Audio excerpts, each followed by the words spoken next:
The last time when we played versus Complexity, they had a sub, ManCloud. I know how it feels like to not have a full roster, and when you're having to use subs and you're always trying to get scrim practice in, they're going to be a team that hasn't had that much practice with their full roster, so we'll see how it goes. The North American LCS and our next match of the day, Counterlogic Gaming versus Complexity. Last time we saw CLG in action, they were off to a strong start and had Cloud9 on the ropes, but then suffered a heartbreaking loss, if you will. Yeah, that was particularly surprising because they led in gold for the majority of the game. At just 22 minutes, CLG were up 7,000 gold, but were unable to finish strong. And CLG often rely on those coordinated map movements to outplay their opponents, moving from objective to objective. And the new guy on Complexity may be able to help them deal with this type of team, because he has brought a lot more vision to the team, laying down these deep wards to give the team information on their opponents before the opponents are able to make those moves. Yeah, CLG may also be tripped up by a little good old-fashioned overconfidence. Last time these teams faced off, CLG was playing a little faster and looser, if you will, than they do against other teams. Yeah, they took a level 1 blue invade all the way under Complexity's second turret, starting that game off with a mad dash for first blood. And Complexity have managed upsets against teams that do take them for granted, like Cloud9 and Curse. You know, with Kez lending his shot-calling voice to Prollies, they've seen a lot of marked improvement in their late game shot calling, and they've been looking more disciplined and more focused as well. Absolutely. We're going to get right into this one as our final game of the LCS Day Before Challenger. So let's check out the starting lineups. On the blue side, it's CLG. In the top lane is Seraph. It's going to be Dexter in the jungle as they're chatting it up. Link in the mid lane in the middle of that conversation. Double Lift on AD and Afromu on support. And on the red side, we've got Complexity. Up top, Westrice. In the jungle, Kez. Mid, Prolly. AD carry, Robert X. Lee. And supporting, Bubba. Get some waves from the teams as they gear up and get ready, man and machine, all one as they head on to the Rift. It's going to be quite a matchup, as we've seen and said. Complexity, we heard from the other team that it might be different because they haven't had time to scrim, but they've showed, even with subs, they can come out on top of games. Yeah, Complexity, I mean, they're working great with Kez. The shot calling and the wards, it's something that you can see improving their game. It's it's been such a different game that they're actually playing nowadays, just by bringing him into the table. It's actually been a very good thing for them, mixing things up. Different voices have provided a lot for different teams. Coaches, now TSM bringing over Loco Doco. We've talked about Dignitas adding another one onto this season. The outside looking in perspective has always seemed to at least give the teams the momentum they need for at least a few wins, or good enough for a 7-game run that'll put you back in the standings. Complexity would love to have something like that happen as we're getting ready to jump into Champion Select. We see the players getting their fingers ready, getting warmed up, and Champion Select, as usual, and even more so today, has just been dictating the games right off the bat. Yeah, I mean, we just saw in the last game how jungler focus can really determine how the game's going to be played out. They're like, okay, well, we're both going to go with carry junglers, and we'll see who can carry harder. We'll exchange ganks and just who's able to play it out better in the mid game. Mid game has become so crucial. It's these split seconds that are determined by one person getting picked. You know, just small amounts of crowd control and a couple split second decisions are determining these games. This one, though, I expect a little bit more focus on the top lane. Everybody's excited. They want to see Westrice Rengar, because he has been able to carry the team. Finally gets the cat many times before, and a lot of people have been leaving Rengar open. Nobody's really banning it. That's right. Now, the thing is, in the top lane, he doesn't have any matchups that he really wins. So you have to be very good on the champion. As Crumb said, you have to put a lot of time into it. You can't just go and play it. Yeah, you can. Well, you can just go and play it. You can have pretty good success if you just charge up all of your Fury stacks and then ult, and you spam Q when you jump in on an AD carry. The only key thing that you do really have to remember, though, is charging up all those Fury stacks before you ultimate. Because now, the extra Fury generation is after you come out of this stuff. So you kill one with your first, and then the extra regeneration after lets you get another target. Let's see what they have for each other in the bans. Last time these two teams met, it was Evelynn, Shyvana, and Lucian that was banned out against CLG. Kassadin, Yasuo, Lee Sin on the other side. So you can tell Complexity was not on that red side. Now switching it up, we got some early wave clear that Nidalee and Morgana again find herself on the ban list quite a bit. Yeah, they're There are so many weird picks that you have to worry about when you're placing complexity. If you're Counter Logic Gaming, maybe you don't worry about them though, because Brawler will play, Annie mid. He'll play pretty much whatever he wants mid. And as we said, Westrice also has a very weird champion pool. He's played Garen on purpose. Right. Not many people can say that. They played Garen in a competitive match. But yeah, he's a very diverse This is true. fellow as well. And then, of course, Bubba, as you just saw on your screen, he would love to pick up Braum just because it works well with his in-game and out-of-game appearance. I think Aframu should get a mustache. Yeah? Yeah. Just cuz. Just get one, a fake one. I think that Sure. Why not? You could grow a real one, but fake ones are much better. All right. Because you can just take it off when you're done. You're not stuck with it. Like Kiwi Kid, he's got a bowl cut. He's stuck with that. Yep. All right, three main junglers banned out, though. The Jarvan did get through. Dexter definitely has put some time in on Jarvan as well, so they could try and snatch up that one if they feel that's a key fourth jungler. But I really think that Jarvan is on a similar level to a lot of the other ones left up, and it's not a really first pick priority. There's so many other things, like Jax is up, like Twisted Fate and all these. There's so many mid laners that are up right now, actually. Not an early Twisted Fate would be a bad idea, but... How about an early Braum? Keep him in 100% no for Bubba this Up stash lord. Yeah, he doesn't get to rock the stash. Aframu knows he took that away. But they take away double lift Lucian. I've seen so many teams prioritize Lucian over Braum when posed with this first round choice of either of the two for the bottom lane. But CLG put more importance on the Braum. AD carries have held high importance today as well. Gonna remember Wild Turtle's first Corki pick, and this is another AD carry denial as Westrice first picks their Lucian. Yeah, I mean, while Double Lift really does value Lucian, and of course he values it as the top one, there are other choices available, as we've seen. Twitch definitely prominent, especially with Braum. The fact that you can stealth up on someone to ambush them, but also have Braum be able to dash to you then and say, I've got a giant shield in my face as well, means there's no rebuttal for whoever Twitch challenges. Right. If you have Braum jumping right back onto Twitch after he pops out, there's no way you're going to stand and fight that. You have to run. And it makes it really hard because Braum's right there stunning you up. Gotta remember all the way back to MLG, or Westrice with FX Open, there was that Twitch game he had where he picked Rengar, and I forgot who it was against, but he made that Twitch's life miserable. The cat and the mouse. We'll see if he goes for it this time.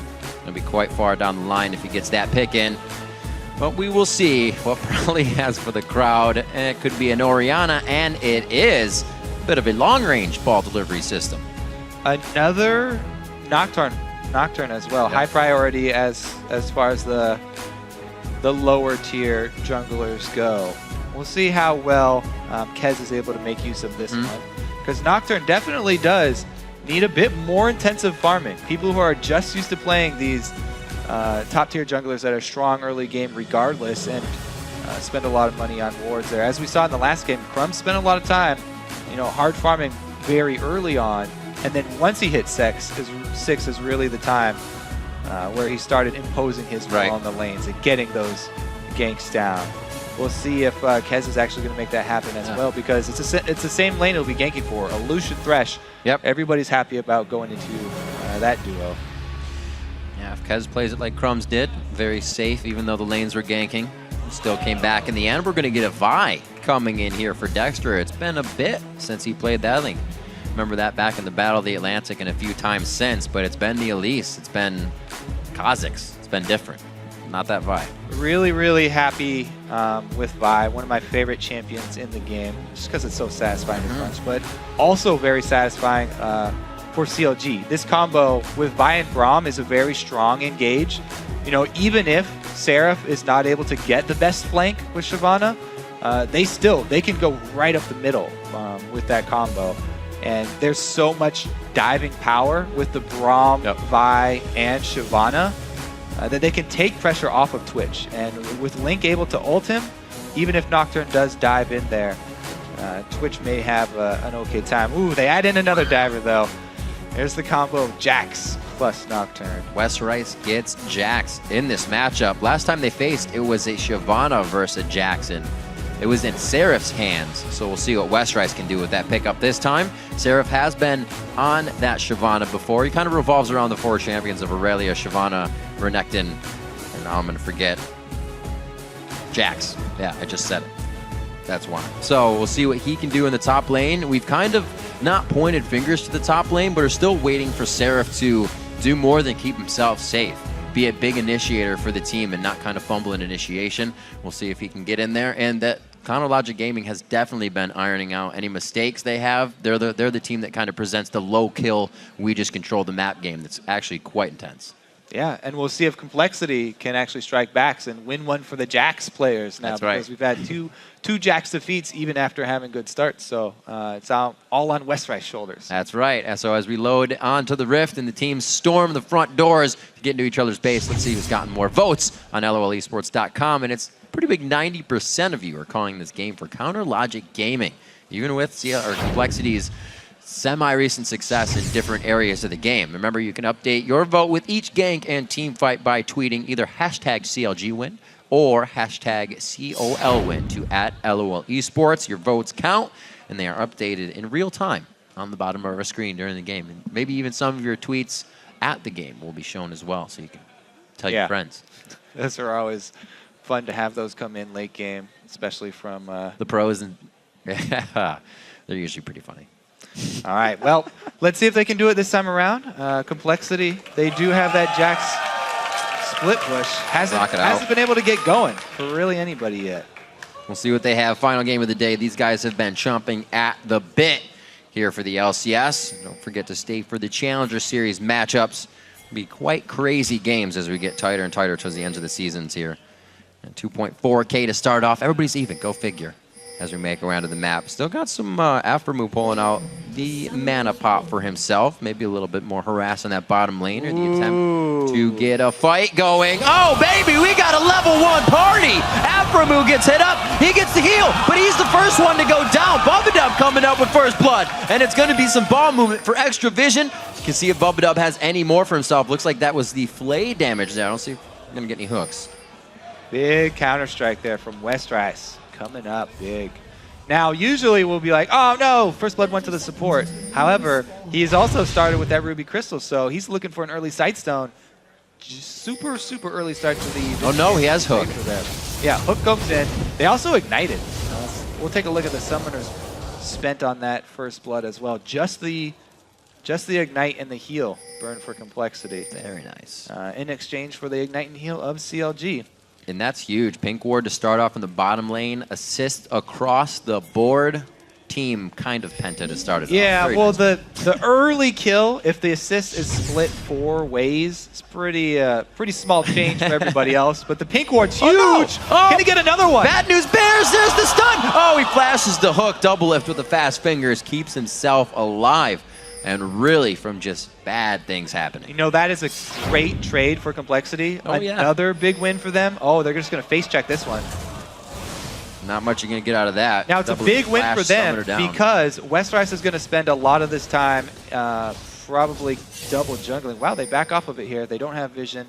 There's a collapse. Another 5-on-5. A flash Another again. flash blown. Wow. Is the red buff gone? Oh, it's still under contest. Bubba. These hooks aren't hitting, but they're blowing everything. Dexter gets it back.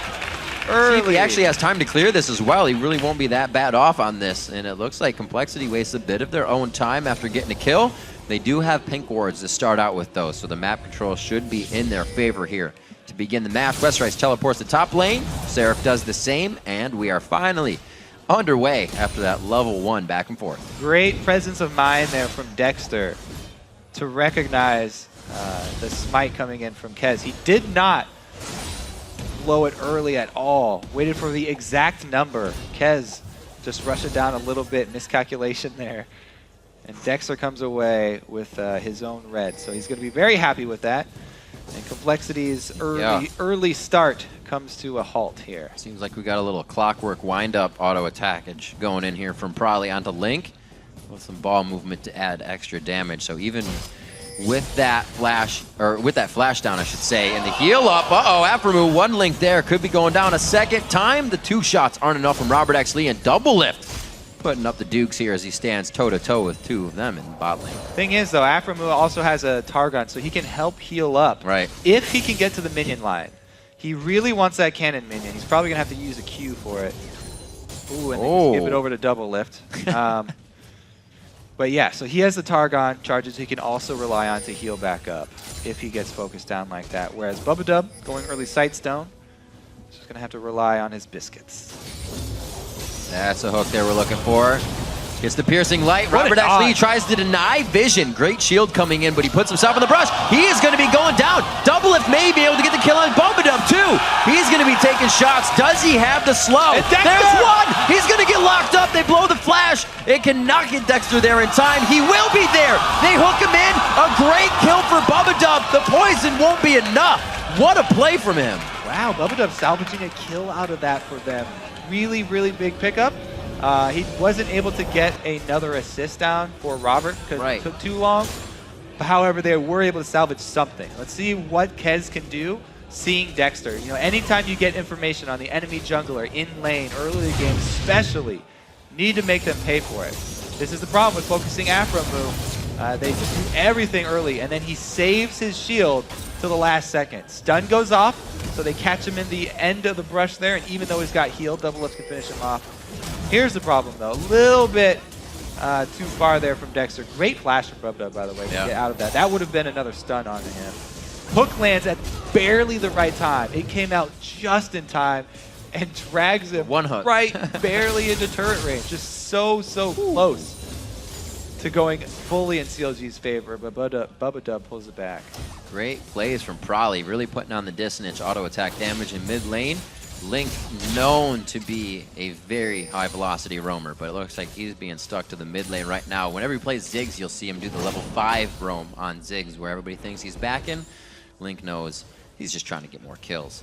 Not this time, though. Complexity with the 500 gold lead usually do pretty well when they get off to a good start. All that gold has been really funneled into Bubba, though. That's true. He got the second kill there by himself. So it's really going to be all on Complexity's vision game coming from that bottom lane. Can Bubba make use of this early gold that he's gotten? Early Sightstone, and he's picked up a second pink ward if that one in the bush does go down. How well can he actually control the vision, though? Because he is actually pinned down to the bottom lane for this early game. He can't really leave Robert alone to go roam too much early. With the threat of that buy. So we'll see how deep he can get. Kez is going to pick up the slack in the meantime until they can buy Bubba a pass out of the bottom lane and let him roam. It's a good back and forth. Seraph trying to get the damage onto Westrice before Westrice just becomes a beast. There's nothing Seraph can do. A few more shots back. You were just saying those wards in the bottom lane. Luckily for Bubba, that first pink ward wasn't cleared, so they have some good control still, even getting pushed out of the lane. They can stay safe here. Now back in the position they want with an even higher pink ward as well. They're safe from pretty much everything in the bottom lane. 46-38. We've seen what happens when Robert X. Lee can get a bit of a lead. He is only an assist now to the kill of Double Lift, but still enough for Robert to kind of take off in the game. We'll see what he can do. His back was the double Dorans. Double Lift's already on the way to getting that Blame the Rune King. Yeah, Double Lift definitely has more power in lane right now. Since he can sustain with that Vamp Scepter. You know, Dexter's hovering around bottom and he has that level 6, so I'm very curious to see if they can actually start something off with Braum. Braum can dash to his own minions, so this Complexity bottom lane have to be wary about standing next to those melees. If you get too close and let Afro close that distance, very easy for him to combo and get one of those stuns off. Dexter, you know, comes over for a lane bang, but then goes back to farm his double golems, seeing as how no action is taking place. Nocturne, not quite level 6 here, since he hasn't been able to participate in that extra kill experience that Dexter has and the lane that he was able to feed off of. I feel like it's going to be quite explosive dragon fight we have here, especially with the control that Dexter and Link can put on a big fight. And then you got to watch out for probably Shockwave. All depends on how the lanes are doing at the time of whoever wants Dragon. 8 minutes so far, so it's going to be getting close as the blue buffs are traded off. Complexity is going to be ready here. Robert Exley and Bubba have had successful time pushing Alpha and Doublelift into the turret since they've been back here. Now, if he could make his way into that bush, then it would be a good gank for Vi, but he doesn't want to wait around that long. And Dexter gives up on that lane. With a couple failed, attempts bottom, or just some time wasted bottom. It's about time to, change direction there for Dexter. Yep. This Jax is having pretty much a free farm up top. Westrice getting off to a very good start here. Early Cutlass already completed. So a Jax getting out of control up top while Dexter focuses bottom. You might want to put a stop to that.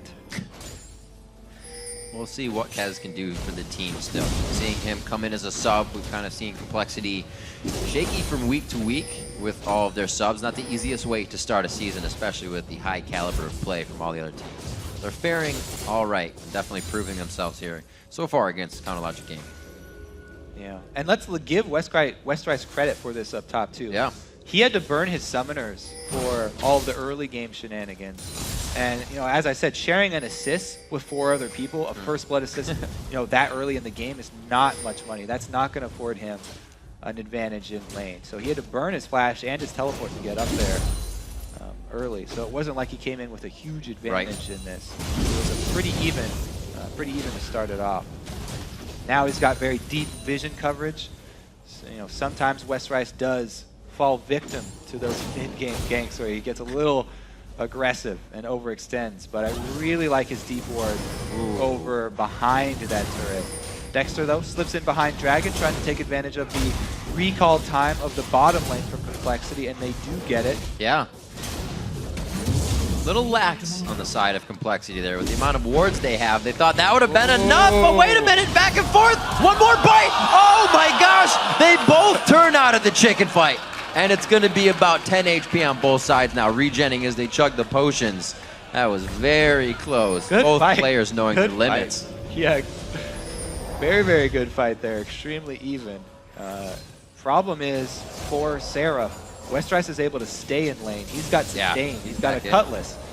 He can lifesteal back up, so he's going to get that extra wave. Even though their duel was pretty much even, Westrice stays, gets another wave, and he will be able to teleport back to lane 2.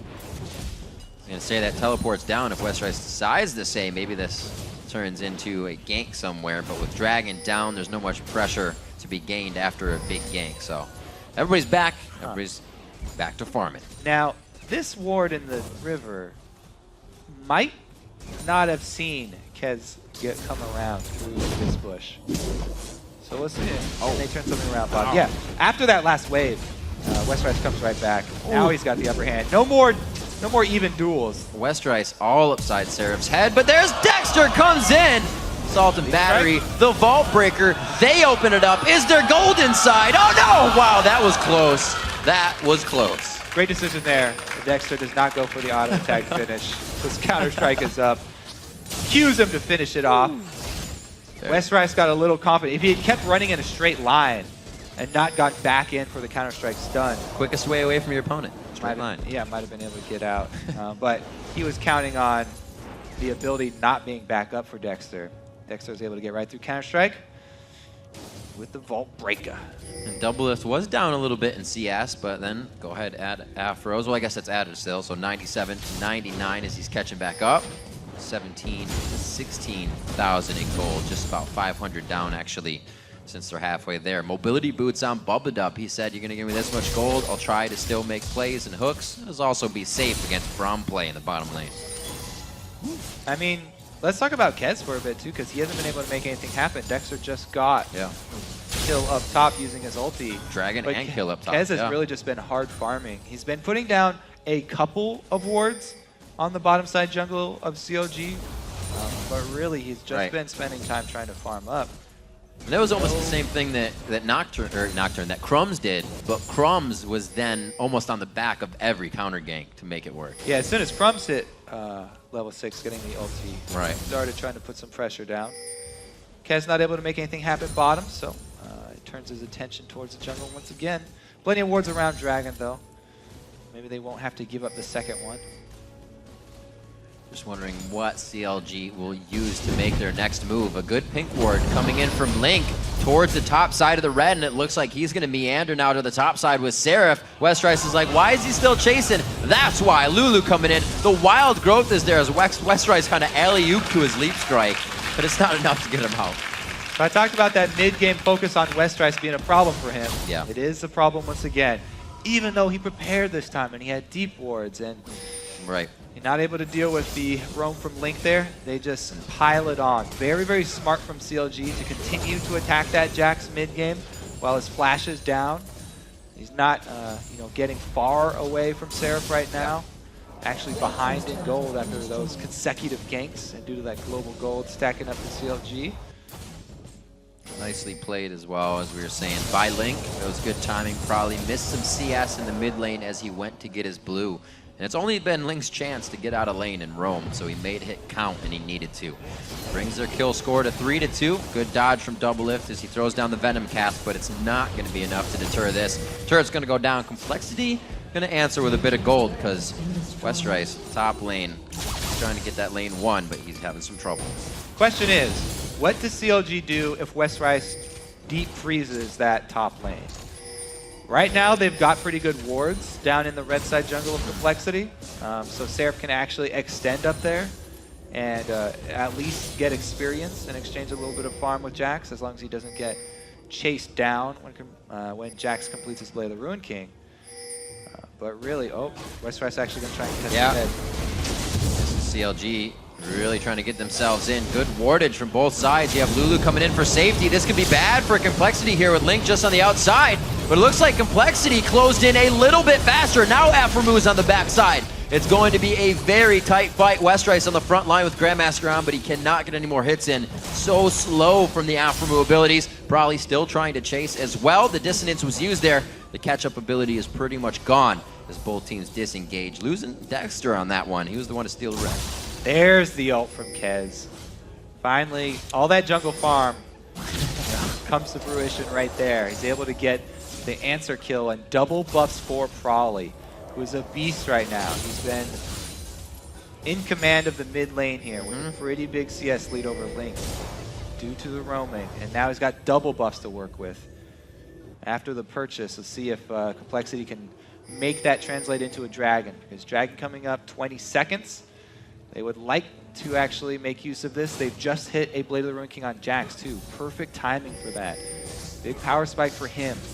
He can go back top and rely on the teleport threat to go for the Dragon, or he can come to Dragon and then teleport up top to try and save the wave once Seraph pushes it in. So many options. If he goes for this option though, they're under a timer. You can't dilly-dally around Dragon and just let Seraph bang on that top turret. You have to make a tough choice here and force it. Looks like they are going to waste no time, start it right up. Westrice does not want to tank it for the reduced damage.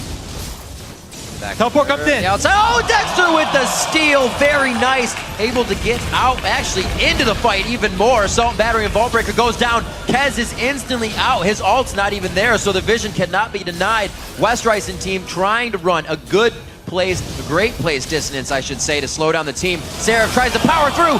Another Vault Breaker coming through, trying to knock somebody down. A fist from Dexter is going to help set up a kill, actually, for Prawley as they went too deep. Looks like they're trading back and forth. Prawley low on mana. Bubba trying to do what he can as well to take down Link. Getting a little antsy from CLG here as they press for the mid turret. Couple of mistakes there to follow up their pretty big win around Dragon. Does cost Seraph his life and Link a large chunk of health. See if Dexter can get out of this one. Bubba on the chase with mobility boots. Yep, those mobility boots are going to be a good buy. Link, no, the blue buff. You did not want to give that to somebody else. It goes to Westrice. Double kill for Westrice. Maybe they do give it to him. That Empower shot's going to be more than Robert X. Lee can put out for the time being. Good kills for Westrice to get right now in the game. That's a really big turnaround. Now, CLG made a good play there with the teleport down from Seraph. Yeah, let's take a look at the fight. One more time. Seraph teleports down. Hook dodged there by Doublelift. And Kez does not have his ulti, by the way. Kez doesn't do anything in this fight. He gets annihilated there and isn't even able to add that utility of the ulti since they used it defending their red. And CLG do a good job not only stealing that Dragon, getting that kill, then they overpress, make several mistakes in succession to give that lead right back to Complexity. So it's a very even game here. And Westrice, since he was the recipient of a lot of that comeback gold, definitely all eyes are going to be turned towards him, looking for him to carry this one. Blue buff is a very big asset for Jax. Definitely a spell-based carry here, not just auto attack. Yep. People are always worried about the Jax auto attacks. They don't take into account the amount of damage that comes from having that cooldown reduction and spamming out both the Leaf Strike and the Empowered Strike. Right. Well, it looks like Dexter wants to try and match that. A second item Triforce for his buy. Looks like it's what's going to be the buy there. Been a lot about damage builds today, Kobe. Yeah. Everybody going full damage once again here. Relying on CC towards that mid game. Oh, someone hit it. There we go. Caster minions OP. 19 minutes on the clock. 6-6. Just about 2,000 gold is what Complexity's looking to make up. Take a look at that. Take a look at that red buff twitch. Even though Robert's like, I sense something's wrong.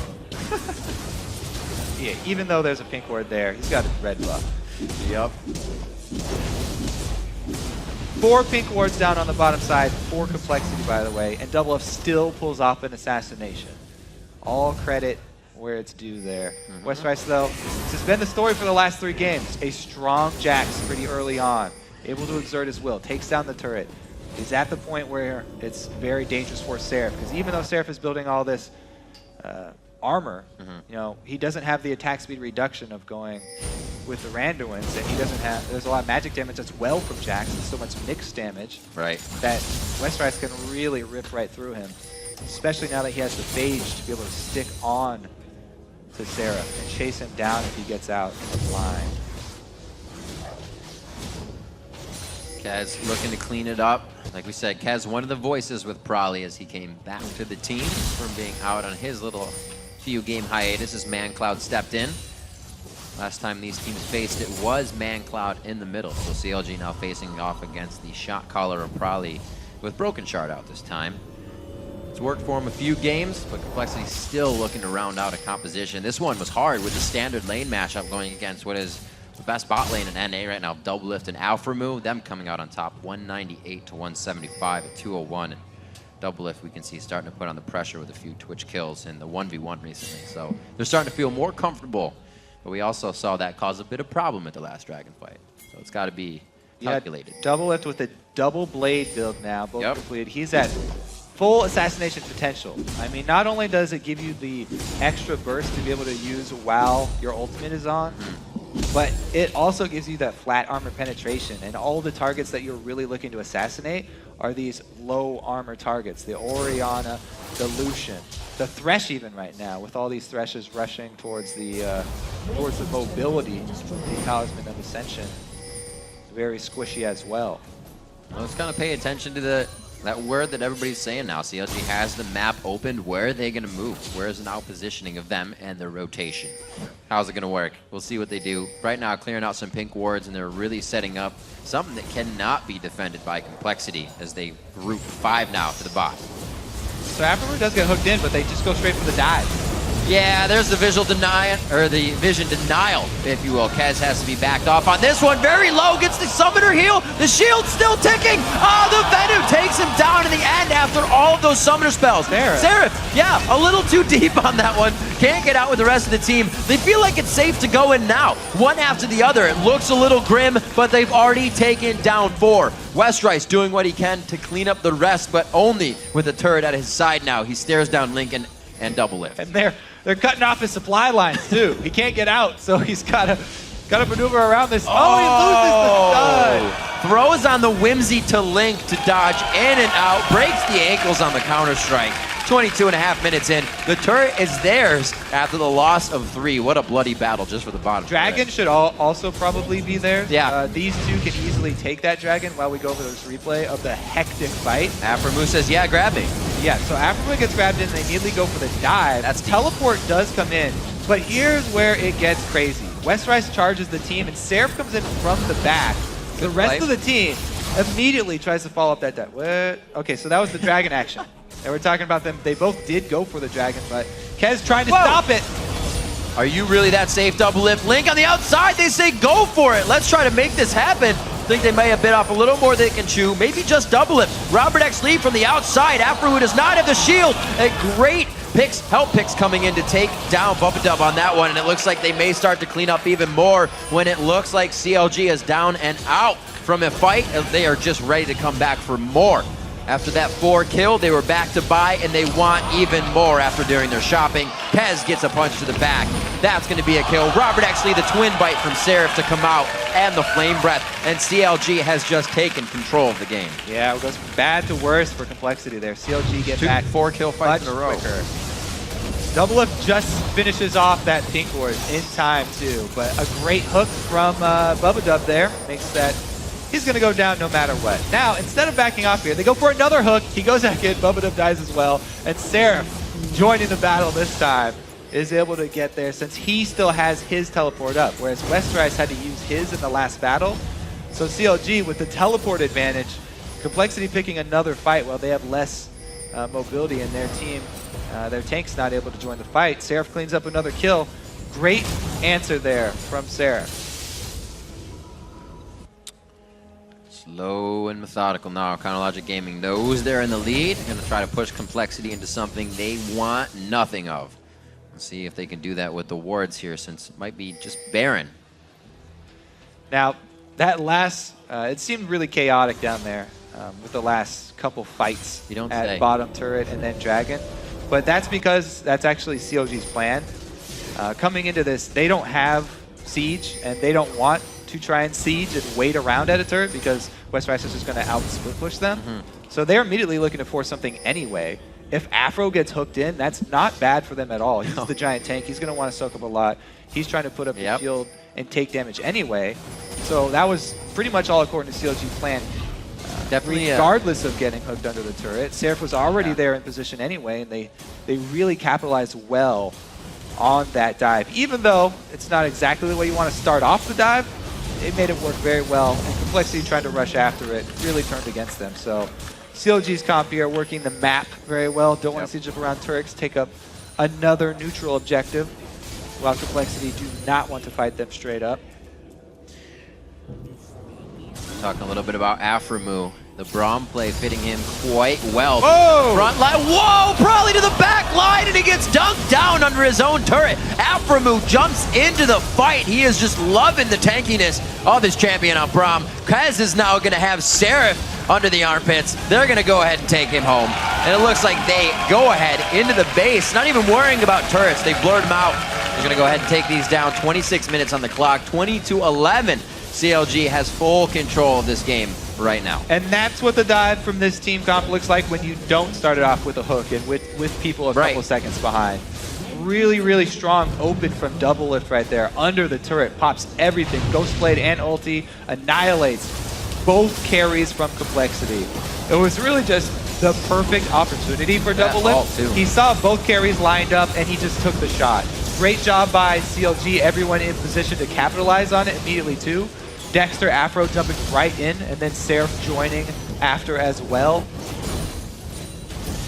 The whole team really pushing forward their lead right now, and you can see that Dexter believed they had that quite early.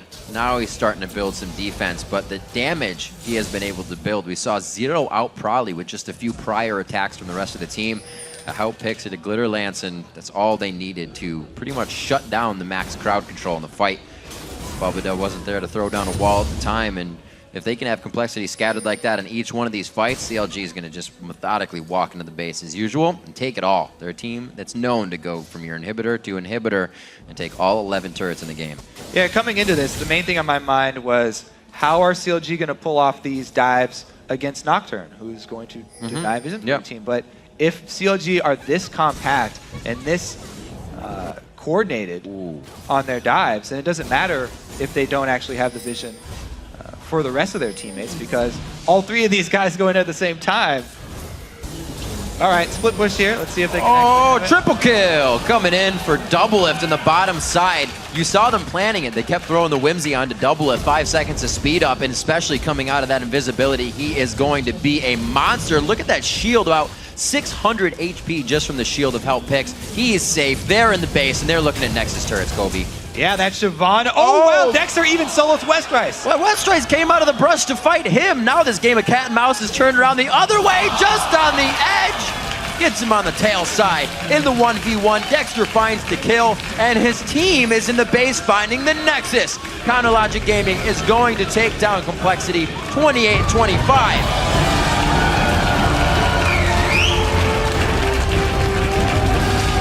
Very satisfied with their gameplay this time around. They were able to execute that prompt extremely well. Yeah, hands just go up from double lift.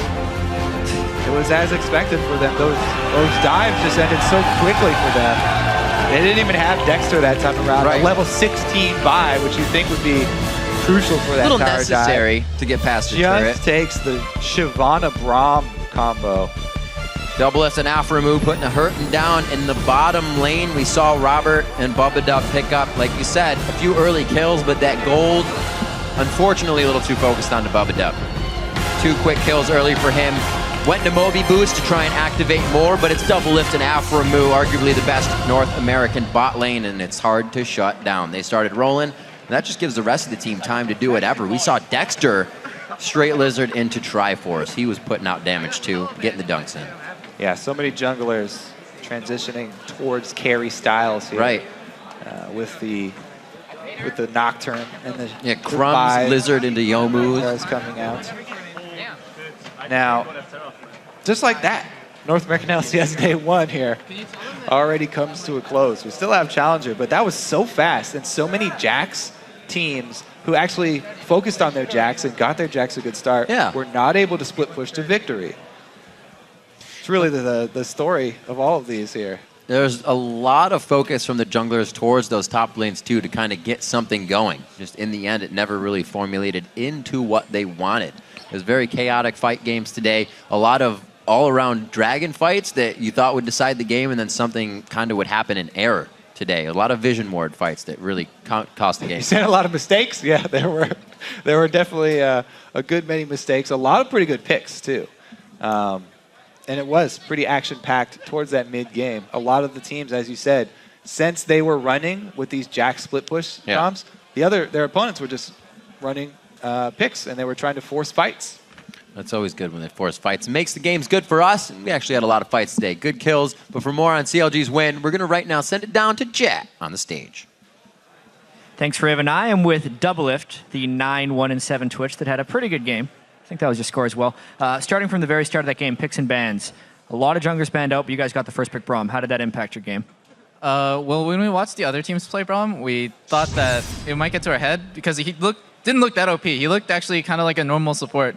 But we know that when Afro's on a support like Braum, he's just going to carry the game. So even though he died at level 1, he was super impactful throughout the game, and we just think Braum is super OP, and it turned out really well for us. Yeah, well, he was 100% picked today in North America. It wasn't even banned, actually. But specifically going up against Complexity, you guys have had some close-looking games against them, especially some big-time fights early. Do you approach Complexity games a little differently than other teams? I'm not going to say that we approach it more lightly, but I think we, subconsciously, we make, a lot of decisions that we would normally not make in LCS against, Cloud9 or TSM. In scrims, it reminds me a lot of scrims, where you kind of test the waters a lot more than you would do in a real match. Against Complexity, I think we get a really big lead early, always, and then we're just ooh, it's time to test some new stuff out. Yeah, well, at least you managed to pop up on a few people with Twitch. Looking forward to tomorrow as well. You guys face the new look Evil Geniuses, where Helios is now in the jungle. How are you going to be approaching that match? Well, I've been told that Helios is their new shot caller. From the jungle position, it makes a lot of sense. He's coming from Korea. He's got a lot of competitive experience, 7 OGN seasons. But when I watch their game against LMQ, it seems like he doesn't know how to close out the game. It seems like, with a 7,000 gold lead, any decent team should be able to close out the game, especially against Nidalee Mid, who has no wave clear. But EG just seems to have a lot of problems closing out the game. It happened every single time they play against C9, actually. They have a really hard time with a 10K gold lead. So we're not scared of them at all because we know that even if we fall behind, we can still win. That's really interesting. Don't take them too lightly, obviously, your opponents. Speaking of guys that come in from Korea, though, Seraph, receiving a fair bit of support and criticism on both sides. What's your opinion on how he's been doing, especially this last game? Well, first off, I want to say that it's partially our fault as teammates for hyping him up and saying, synergy, he's, Seraph's coming to crush all you guys from Korea. that's like really unfair, and it puts an unrealistic expectation on him because he's not a superhuman. He's just like a normal player who's come from Korea, and he's having like, he has troubles here and there with communication and with adapting to the team, just like any player would. And I think he's performed pretty well so far. Like he's not like spectacular carrying games 1-on-5, but he's not like the reason why we lose. And when people blame him for our losses, it really gets to him because he's the new guy, and it really gets to his mentality. So it's sad to see the community act that way. Well, I guess people can only blame you for losses because you are, in fact, superhuman, it says. Anyway, thank you very much for the interview, WF. Congrats on your win. Let's send it back to the guys at the desk. Thank you very much, Chad. So let's pull up the table and see how the teams stand at the end of another day of games. And first, once again, it's LMQ and Dignitas with only 2 marks against their record. And 1 game back in third, it's CLG. Then Cloud9 and TSM share 4th place, and tied for last, it's Complexity, Evil Geniuses, and Curse. But we'll be back again tomorrow with another full day of matches, starting with Curse taking on LMQ. Then Complexity will square up against TSM, followed by Counterlogic Gaming versus Evil Geniuses. And we'll see if Cloud9 can get a little rematch revenge when they battle Dignitas. Then in the North American Challenger Series, it's a best of 3 between Coast and Curse Academy. That action gets underway Sunday at high noon Pacific time, 9 p.m. Central European Summer Time. And as we throw it over to Freak and Zyrene for the North American Challenger Series semifinal action, let's take a quick look back at some of the highlights from today's epic action. You know you're gonna get hit by my Q. What does the fox say? Oh dear, there it is. It's going to be that extra magic damage coming out, and he is able to trickster over the wall. It's a turnaround somehow now. Cloud9 is getting shredded. There's the 1, there's the 2. A triple kill coming in for Wild Turtle. I'm afraid to like make bad jokes because they'll be on all chat. It's going to be a base race on both sides. LMQ versus Evil Geniuses. It knocks off by himself. Turret for turret. He flashes for the second. LMQ's doing what they can. Does he double back? Why did he stop? He stops. They cannot be stopped on that side. And it is going to be LMQ.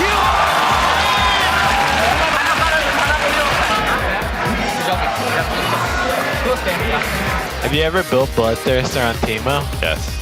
How was it? Not very good. Okay. I'm glad we got that conversation out of the way. A really juicy target for Iowa Dominate, and they go for the dive. They go for the hit. He is not going to be on that side. No, he throws down the ult, goes right for Zion. He throws down the Wild Growth. The turret shot comes in. It does cost an inhibitor. Oh, the Whoa! He gets in. It's special. Oh, he got himself killed as well. What? Right now? Really? Apparently I didn't. The Braum play fitting him quite well. Whoa! Front line. Whoa! Probably to the back line, and he gets dunked down under his own turret. Aframu jumps into the fight. He is just loving the tankiness of his champion on Braum. Kaz is now going to have Seraph under the armpits. They're going to go ahead and take him home.